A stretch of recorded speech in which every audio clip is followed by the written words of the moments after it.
So, Debbie, thank you so much for that very kind, way too long and obnoxious introduction. So the good news is I'm one of you. I grew up in eastern Pennsylvania. I'll tell you a few stories about that. So go Pa, right?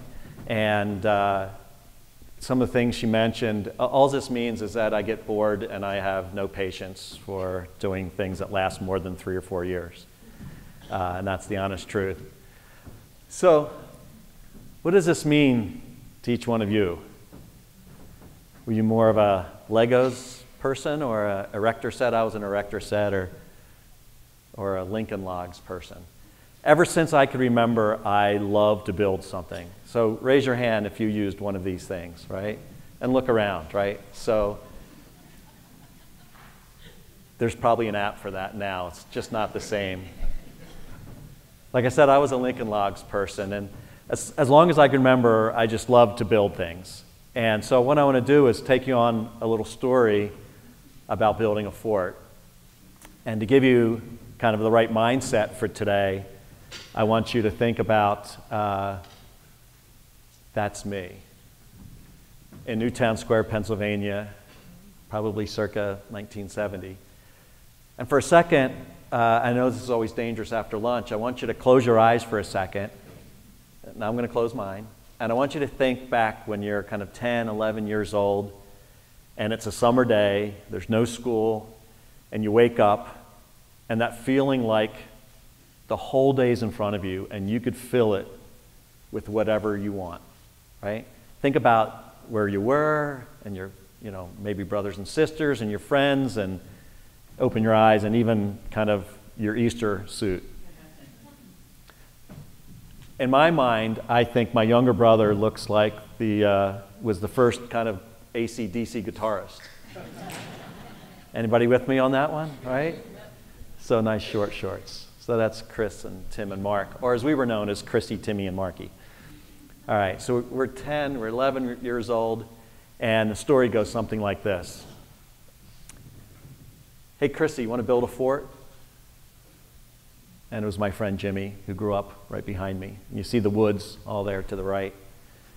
That was a really huge place back then. I'm sure it's like 10 acres or something small, right? But when you're 10, that's huge. That was the woods. And the story would go something like this. Hey, Chrissy, do you want to build a fort? And, of course, the answer is sure. What are you thinking this time? Because we built about 50 forts in our kind of lifetime in this time period. It's like, well, we usually, we're down by the creek. That works here. It didn't work so well in Tel Aviv, by the way. But anyway, we usually build down by the creek, but maybe we can go up the hill a little bit. And I'm thinking, I want it to be a little bit bigger than just the two of us. Maybe we can, enough for 4 people. And I said, you know what I'd really like this time? I'd like kind of a real roof, so that when it rained, we couldn't use the fort for like a week, right? Because every time it rains, everything inside the fort gets wet, which included the matches that we stole from my mom and that Playboy magazine that he stole from his dad, right?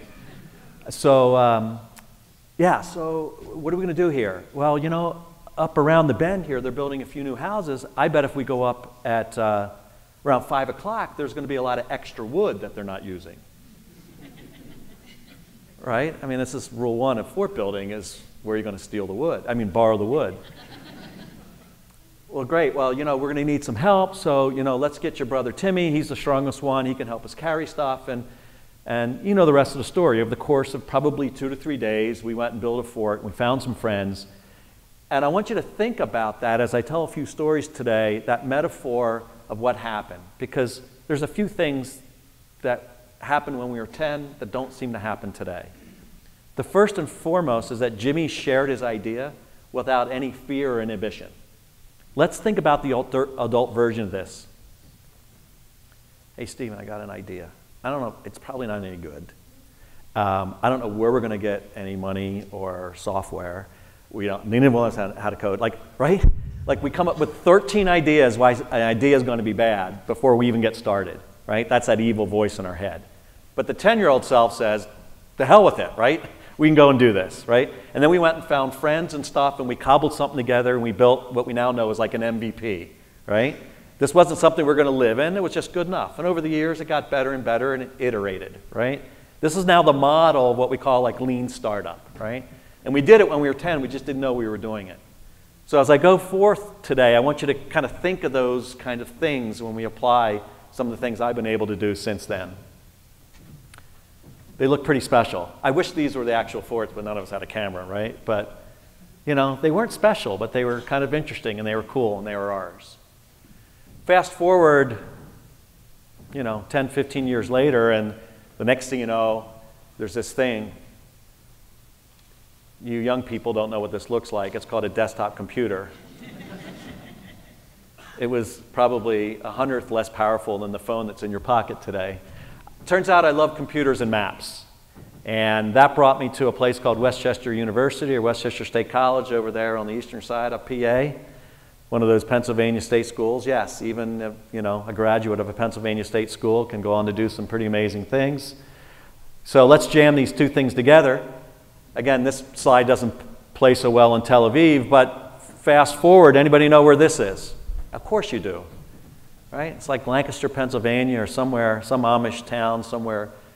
So I find myself living there circa 1990, and there happens to be a map company on the corner of Prince and James, and we said we made maps for lots of people, National Geographic, atlases, road atlases that you used to navigate by. By the way, if you're under the age of 30, that thing in the middle is called a phone book. It's what we used to find people's phone numbers for their one phone they had hanging on the wall in their kitchen. So we made maps for those as well. But it turns out that maps were used in lots of different ways. And again, for those of you maybe older than 30, you might remember your parents using triptychs, right? What are triptychs? Triptychs are like MapQuest, right? Or Google Maps, but it happens to be paper. And you used to call someone up, and they'd send you that thing on the right with a yellow highlighter. It was pretty special. And it went from city to city. And we said to ourselves in Lancaster, Pennsylvania, this is stupid. There's got to be a better way. We've got to be able to figure out how to do this better, because this is actually a cost center for the 15 auto clubs that were operating circa 1990. So the first thing we did is went in and automate that. And it didn't look pretty, and they were two colors, black and white. We used a $9,000 new device called a laser printer, and it printed about 40 pages per minute, and we moved the PC with all the maps and the data and the directions and the network, the highway network, and we put that in, and we built a little system, and we hacked it together. I think at that time, there was about 15 million triptychs being generated a year among all those auto clubs. Let's think of that by today's standards, and I've tried to find this out, and I bet there's 15 million directions being done a second around the world, right? After we did that, we said, well, that's pretty cool. Now this new thing's coming out called a CD-ROM in 1993. Again, don't laugh at us, young people. This was cool shit back then. Amazing. Because what it did was it allowed us, instead of having to go to that office or call in to get our triptych, whether it was from the old version or our new version, now you get to do it at home and print it on your own printer. So we were the first ones into CD-ROMs. Obviously, the graphics were unbelievably good. I mean, look at that. I believe that is actually Lancaster. And then a few years later, when we heard about this thing called the internet, we created the URL MapQuest and threw it on there in Lancaster, Pennsylvania. No data centers. We added a $15,000 server every 2 weeks in the first few months. No idea what we were doing. Traffic exploded. You know, the back of the last cubicle in this office park sat these servers that were daisy-chained on power outlets. What do I want you to take away from there? In terms of starting anything, it usually is not 0 to 100 in a second. Everyone forgets the long tail of creation, right? Everyone forgets that Facebook was only available to college students for 33 months. The first 33 months of Facebook's life, it was only available for college students. No one remembers that part. No one remembers that MapQuest looked like that, right? I mean, the design is just unbelievable, right? Or that it really started in a place called Lancaster, Pennsylvania, you know, all those 23 years ago, but really started before that when we went into the auto clubs.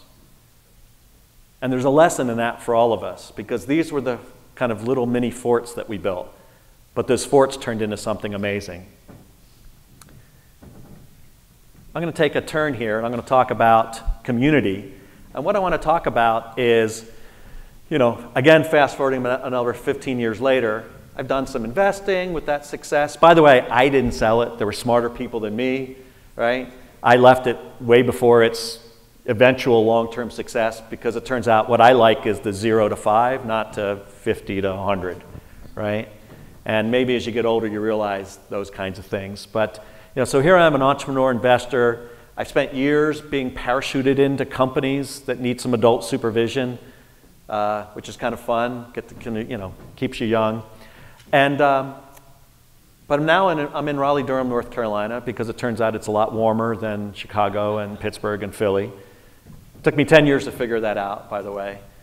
I'm in this new community, and I got all these assets and these experiences, and I'm reading about these new age incubators from TechStars and Y Combinator. And the idea here is, let's give entrepreneurs a little bit of money, a fixed amount of time, 3 months. Let's surround them with a ton of mentorship, and then shove them out the door 3 months later and let Darwin, you know, the effect take flight. Either they win and they figure it out, or they don't. But maybe in that 3 months, we can get them on a much better trajectory. And as a guy with ADD that loves startups, if doing one startup at a time is a blast, then doing 10 at a time should be complete, right? Craziness.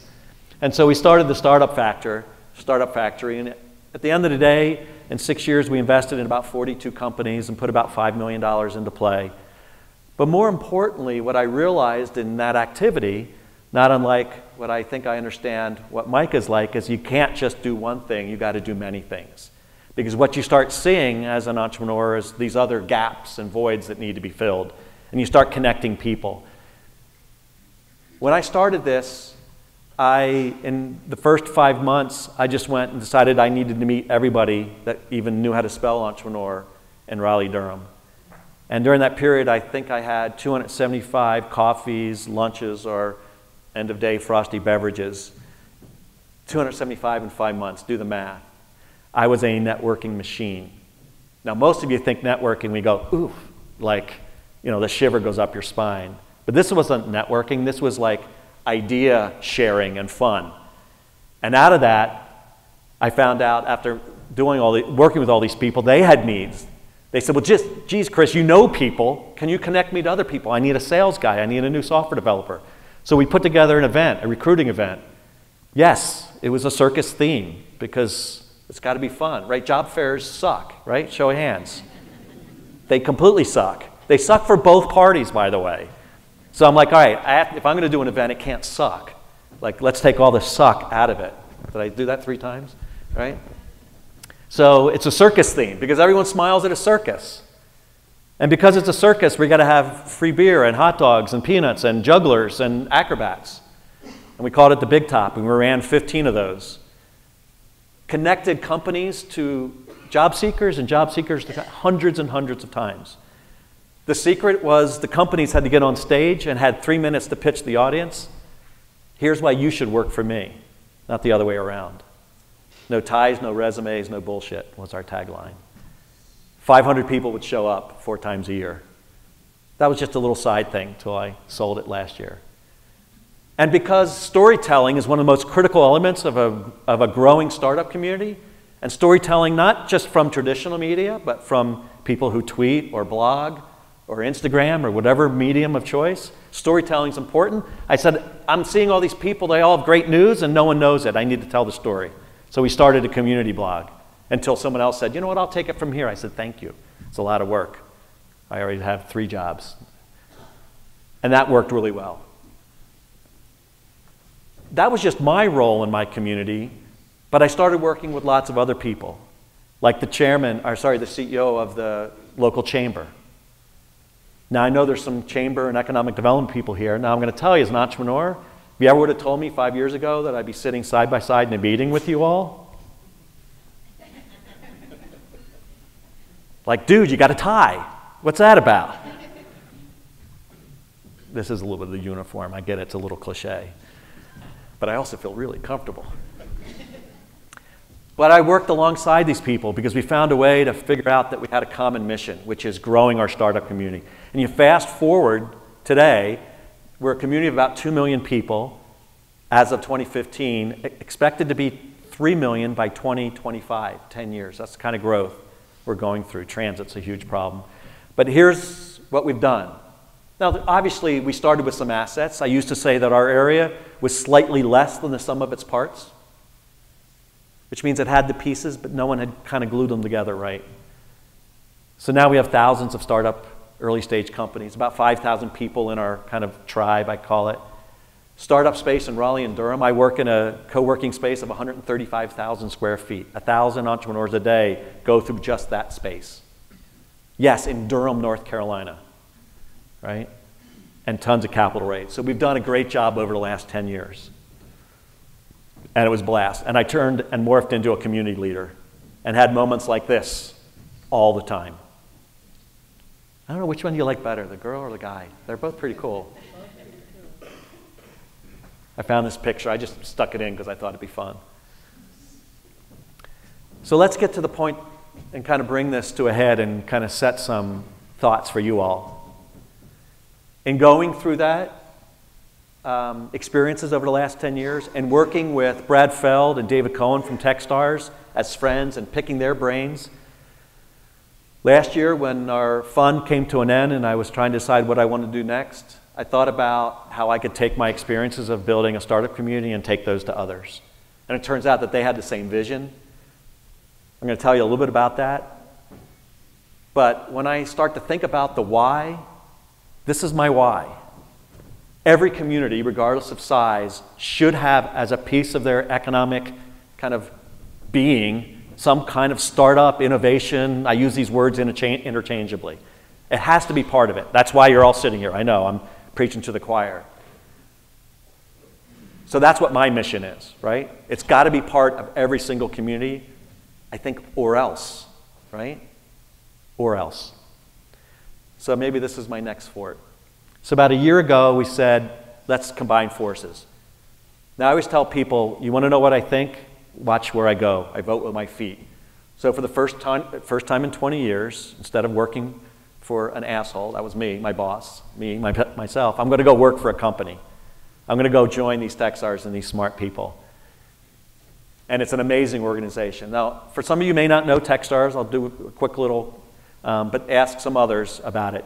It basically, TechStars took that model, that 3-month incubator model, which we now call an accelerator, and started in Boulder, Colorado, and blew it out around the world.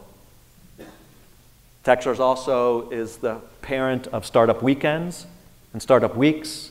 These are events that bring thousands of entrepreneurs together for a weekend, learn how to build a company sessions. You see, the numbers are incredible. And the impact and the platform in terms of also the corporations we work with.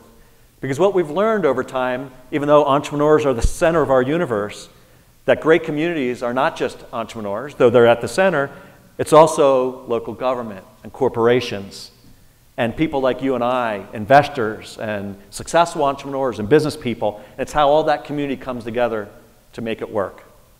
There's some pretty good names on here. So last year we decided to build and start to test out a new business, build a new fort, if you will, around innovation communities and develop. And we're lucky enough to work with 5 pilots last year, working with Steve on his Rise of the Rest, which is a way, his belief that everything between the coasts is an opportunity for entrepreneurship. To about 150 of you all last year in 55 cities around the world. I spent time in Tel Aviv and Kazakhstan, Lima, Peru, and Canada, heading to Amsterdam, back to Peru, but also Richmond, Virginia, and Cleveland, and Fort Wayne, Indiana, and Fargo. I know, it just sounds funny to say that. Even Fargo, which has a great little startup scene. And we did these 5 pilot engagements, and we started to build a model around this. And basically, the model kind of looks at 28 factors that we believe in across 7 levels of maturity. And if you think about how we can go in and analyze and figure out what's happening in a community, and like the game of whack-a-mole, figure out the next major thing that we need to conquer together. And that's basically our business model. It's based on, here's the geek part, it's based on systems theory, our thinking that's evolved. And systems theory says everything has kind of input, a process, and an output. And if we can figure out the inputs to create the output that we want, i.e. a bigger community, then life would be good. And there's 4 kinds of systems theories: simple, complicated, complex, and chaotic. Weather's chaotic. Simple's like a recipe, right? So we have this kind of 3-part set. What we'd all like to believe is that building community is simple as a recipe. Just do these things, give me the ingredients, and regardless of any 10 of us, we should all get the same outcome. 99% predictability. Anybody here believe that building community is like a recipe? Please don't raise your hand. No, I warned you. That was the rhetorical question that didn't make rhetorical enough. I don't think it's like a recipe. In fact, I think there's way too many variables. And the real issue is that it's somewhere between complicated and complex. Complicated systems are like sending a rocket to the moon. Tons of expertise, heavily organized, coordinated, safety checks, right? Handoffs between organizations and people and things. If you think about typical and complicated systems like sending a rocket to the moon, about 80% predictable outcome, right? 1 out of 10, 15 rockets blows up for some reason. That's how complicated it is. Most of us try to build startup communities, innovation communities, by taking a complicated approach. Let's organize things. Let's structure them. Let's give assignments. Now, entrepreneurs in the room, who loves those words? Assignments, command and control, structure, right? Remember I told you entrepreneurs are the center of the universe, and now you're going to try to tell me what to do. Doesn't work real well. Turns out it's more like complex systems. And complex systems are like raising a child. Anybody who has more than 2 children or have watched knows that the same techniques for one do not work with the other, and vice versa. The analogy is really good, okay? Because in complex systems, all the rules are different. And our theory is that community building is a complex system. And the leadership and the things that you do for complex systems are completely different. Not structured, not command and control, but hundreds, if not thousands, little experiments like an event, a coffee, something like this. Introducing 2 people together, having no idea what's going to happen when they connect. And facilitating, as a leader, all of those connections.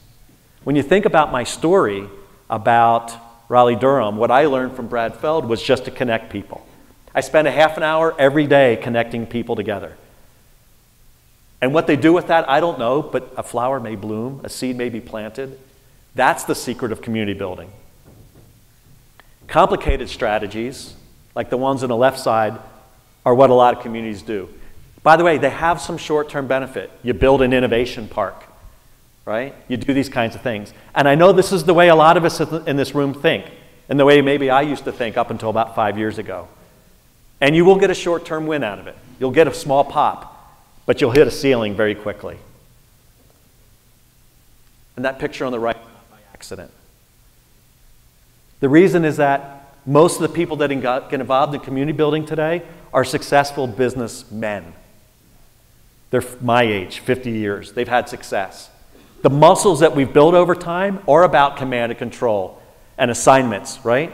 That's what we're good at. So we bring those muscles to play, and it turns out they're completely the wrong muscles. So I'm going to end on a few notes here, but just to juxtapose kind of old way and new way, and I want you to kind of take away from this, and I'll make this presentation available to you all, and you can pass it around and spit on it or whatever you want, But I want you to think more right side than left side. Okay?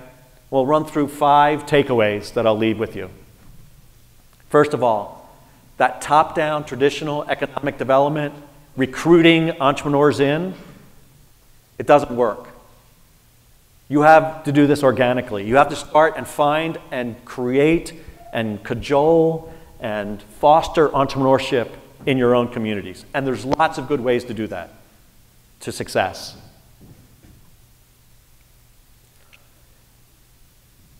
Great communities are inclusive, especially communities like your all and even mine, okay? In places that have millions of population, maybe you can afford just to focus on 25 to 35-year-old white guys who have computer science degrees, right? We all want that Facebook unicorn thing. Please don't do that. But you could, I understand the desire, but if you do that, you're going to leave out much of your community.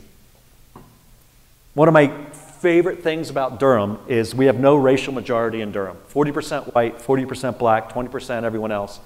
And it doesn't matter who you are, what education, what gender, race, everyone's welcome.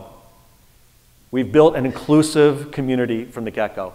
All I care about is that you're a passionate founder who wants to get something done. You prove that out to me, I'm going to support you in all the ways that you need.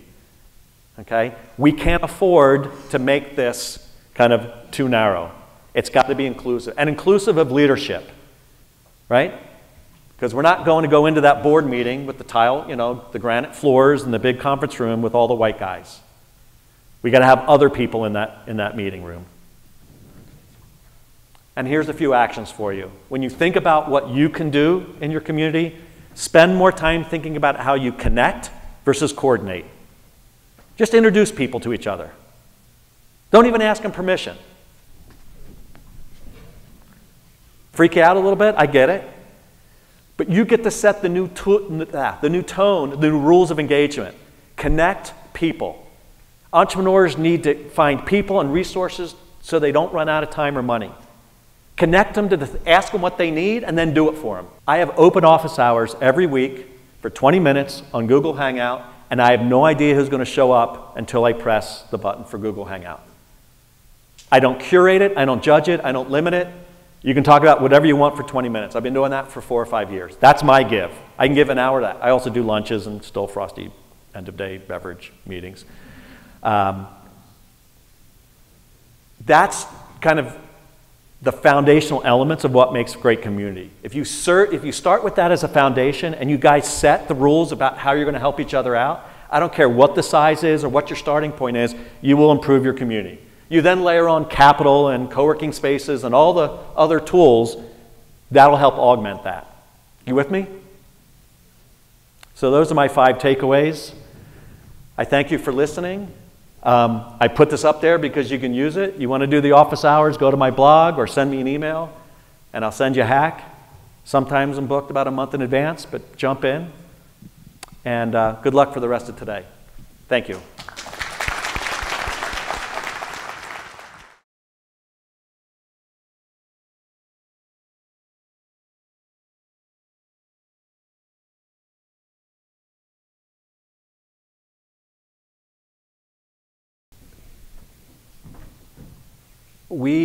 In our model, we outlined 5 key elements of those 28 things I talked about, kind of roll up the 5 key elements.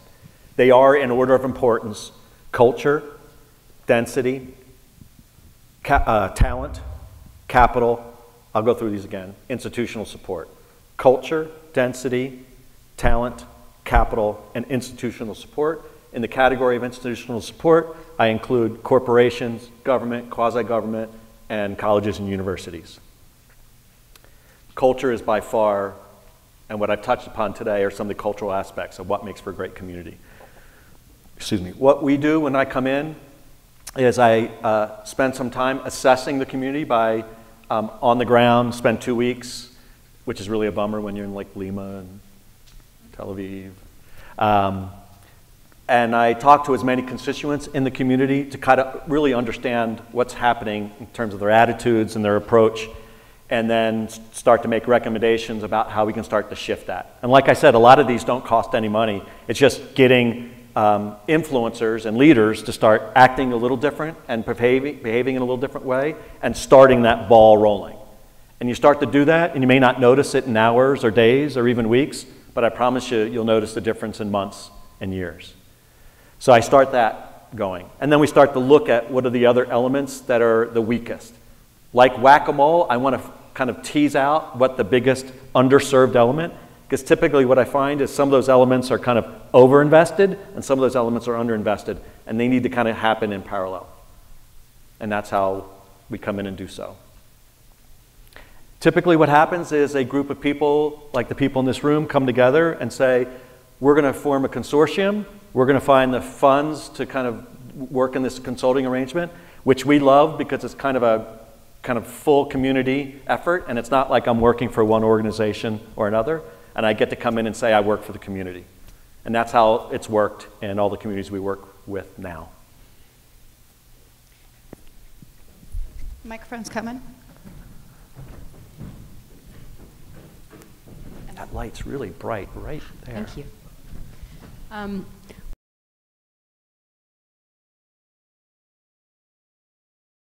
Right, we're going to turn that climate into kind of like non-weather climate. We're going to talk about kind of business climate, tribe climate. There are some things you can do immediately. And one of the first things is you have to at least make people aware that there's a community available to them.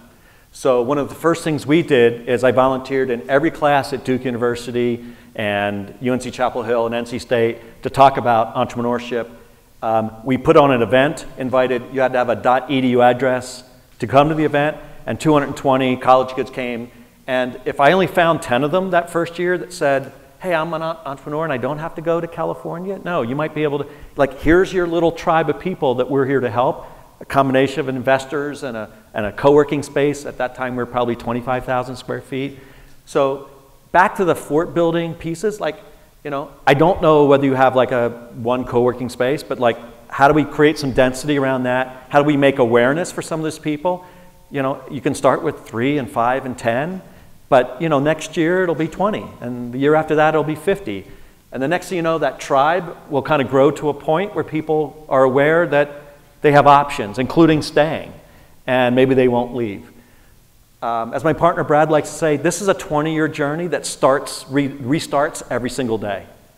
So there are no shortcuts. I like to say there's no shortcuts to Everest, right? You have to go through every base camp. So you have to take this 20-year view. The leaders have to sign up for 10 plus years, and you need to start doing these little things, and they all start kind of happening together. If I can tell a little story, I'd go over to Duke, which is 2 miles away, maybe 2 miles away. And in the early years, and this was like graduate programs to undergraduate classes, and I'd say, raise your hands if you've been to downtown Durham. No one would raise their hands. Now, I will tell you, 20 years ago, downtown Durham was a little scary. It looked more like Detroit. About 3 years ago, about the first week in September of classes, there's literally a knock on the co-working doors, and it was 3 freshman women who said, I heard there's entrepreneurship going on here, I want to see what's going on. So that's kind of, you know, maybe that took 5 years. Obviously, I don't know if we did anything, but we just built the community till it becomes self-fulfilling, right? Or kind of you create this flywheel effect where people just start to become aware. And so you can start that tomorrow too. Just go talk, connect.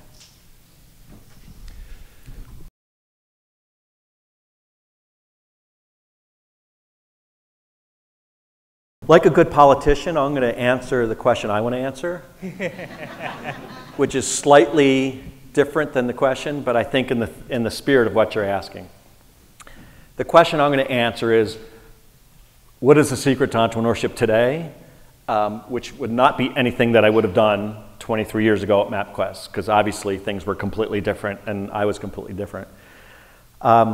What I'll tell you, what we did 20 years ago is we went out, we took an idea, we found some money for it, we built it, and then you crossed your fingers and hope that customers wanted it. That is the complete wrong way to do it. If you're doing it today, meet me behind the room and I'm going to take a 2x4 and hit you in the head. I referenced kind of Lean Startup, which is a book by Eric Ries, which is kind of the Bible. I tell people, if you've read it, great. If you've read it, great. Read it again. If you haven't read it, read it. Like, I've read it 7 times. I use it every time I'm starting something new. I go through to remind myself of the lessons, what we call do not do the field of dream strategy, which is if you build it, they will come, they being the customers. If I casually divide up entrepreneurship or starting a company into 2 buckets, product development, which we all love, we envision the thing, and customer development, which is who are customers and how they want to consume and take in and pay for our product, you should spend 50-50 on each. And there are a ton of best practices and thoughts and blogs and books around customer development. So when I put up that slide where I talked to 150 people before I even started to build anything for this community development, business that we're building, we didn't start building anything for the first year. That was our promise to each other. But I had 150 customer discovery calls to ask them what they wanted and what they needed, and I threw ideas at them, and eventually they told me what they wanted. So heavy emphasis today on customer development. One of the other things I'd like to deputize all of you is that when you're sitting in a meeting or you're talking to an entrepreneur and they geek out for 50 of the 60 minutes about building the product, I now give you the okay to grab the metaphorical 2x4 and hit them over the head. If they're not talking as much about customers and going out and talking to at least 50 customers, then I tell you don't come back till you do that. When I do those hangouts and they talk all about the vision of their product, I say, how many people have you gone that are potential customers have you talked to? Anything less than 50, I might come back when you talk to 50 people. Like, if you can't do that, then you don't deserve to wear the entrepreneurial badge. That's the brutal part, if you remember that reference from Debbie.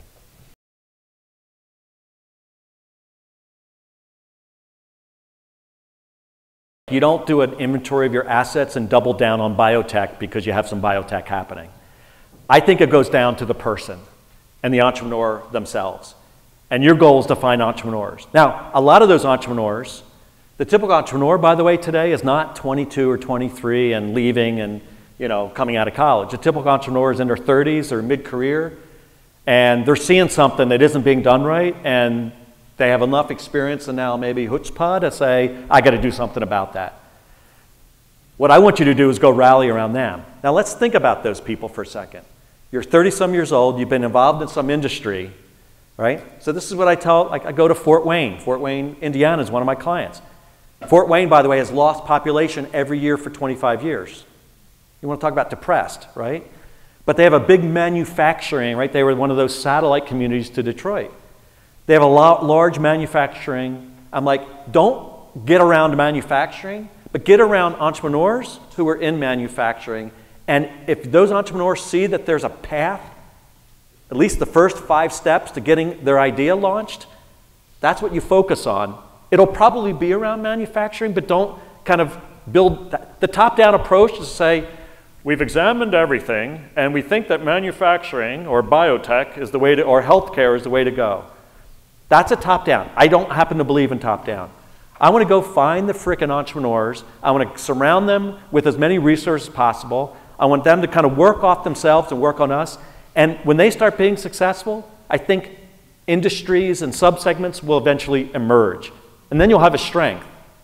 Maybe you can double down on that then, right? Maybe someone builds a fund just to do that because now there's 100 entrepreneurs all around this segment.